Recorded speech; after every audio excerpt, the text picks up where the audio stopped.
Ya, lalu bagaimana e-sports Indonesia menghadapi peluang? Kita akan membahasnya bersama sejumlah narasumber. Sudah hadir di studio Dewan Pembina PB Esports Sandiaga Uno, kemudian Ketua Harian PB Esports Bambang Sunarwibowo, serta Gary Ongko Putra, selaku founder Boom Esports. Selamat sore Bapak-bapak, Mas-mas semua, begitu ya. Ini luar biasa kalau kita bicara soal esports, pasti banyak yang nonton nih, karena sekarang luar biasa boomingnya begitu. Kalau kita ngelihat, mungkin sekarang orang lebih mudah untuk melihat banyak sekali gamer ya. Megang handphone sekarang udah bukan gini lagi ya, tapi sekarang begini, megang handphonenya begitu.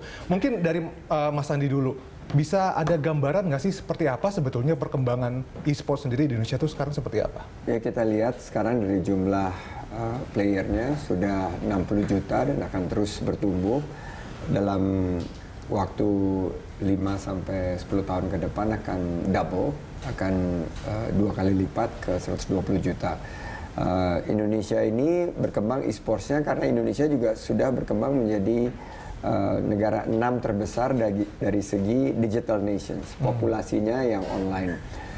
Kita juga 60% daripada populasi Indonesia yang 265 juta lebih ini sudah tersambung dengan internet. Pasar e-commerce Indonesia sudah 21 miliar dolar dan output dari digital industri di Indonesia diperkirakan akan mencapai 120 miliar dolar.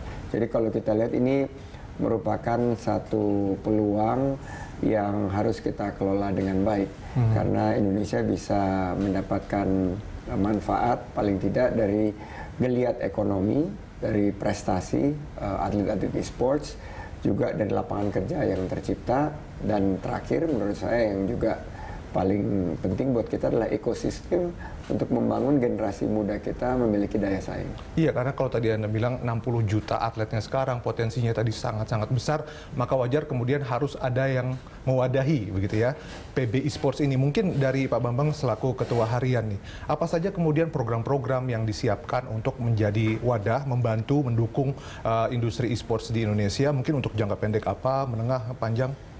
Ya, sebagaimana tadi dikatakan oleh Pak Sandi tadi, bahwa memang pasar e-sport di Indonesia ini sangat besar, 60 juta, maka ke depan ada penambahan-penambahan yang begitu sangat pesat dengan fasilitas yang semakin disediakan oleh pemerintah. Nah, dalam hal ini tentu kami mencoba dalam pembentukan PB Esport ini, kita saat ini akan membuat regulasi-regulasinya. Yang pertama, tahap pertama itu regulasinya, sehingga ini bisa diatur sedemikian rupa dan ini bisa melindungi semua pihak di sini dengan baik dan bisa mendorong atlet-atlet kita untuk ke depan bisa berkancah di dunia internasional dan mengharumkan nama bangsa Indonesia. Target memang untuk saat ini kami selain regulasi, bagaimana mensosialisasikan, kemudian bagaimana kita membangun training centernya, bagaimana kita merekrut atlet-atletnya melalui proses-proses kompetisi yang kita lakukan dari setiap daerah. Karena saat ini kita sudah terbentuk 34 pengurus provinsi. Oh, artinya itu di semua provinsi sudah ada ya? Sudah terbentuk saat ini. Nah, kita harapkan maka ini ke depan kita bisa mengelola ini dengan baik dan memberikan potensi ke depan kemampuan anak-anak muda kita, kemudian juga bagaimana meningkatkan daya saing kita di bisnis digital ini. Ya, termasuk daya saing dari Mas Gary nih ya. Mas Gary player dulu ya, tapi kemudian sekarang sudah pensiun karena ngurus usaha sendiri gitu, Boom Esports. Ini dengan adanya PB Esports, artinya sekarang kan bisa dibilang atlet esports sudah punya rumah, dan kutip ya, sudah ada tempat bernaung begitu. Apa benefit yang dirasakan oleh para atlet dan mungkin seperti klub ya, seperti Mas Gary? Sebenarnya benefitnya banyak ya, it's a very positive impact. Karena sebelum ada PB Esports, bisa dibilang dunia e-sport itu lumayan barbar, jadi kayak nggak ada peraturannya gitu. Saya mau ambil siapapun, ya kontrak pun kan tergantung uang kali ya? Exactly. Jadi dengan adanya PB Sport ya bagus banget gitu. Terus kan kayak Pak Bambang bilang, kita ada di provinsi-provinsi yang mungkin sebenarnya talent tuh banyak. Jadi kayak tadi kan ada ditanya player saya berapa, saya ada 60 player, saya sebenarnya nggak ada satupun dari Jakarta. Wow. Walaupun mereka semua tinggal di Jakarta, itu sebenarnya semua dari daerah. Jadi talent gimana itu dulu? Ya, kita lihat turnamen, kita lihat kita ngelawan kan, tiba-tiba wah ini orang jago banget gitu, kita mau nggak pindah ke Boom gitu sih. Oh, oke. Biasa begitu. Jadi dengan adanya peraturan nanti regulasi ya Pak ya, itu jadi lebih nggak barbar lagi lah, nggak lebih sporadis gitu. Yes, ya, Pak. yes, yes.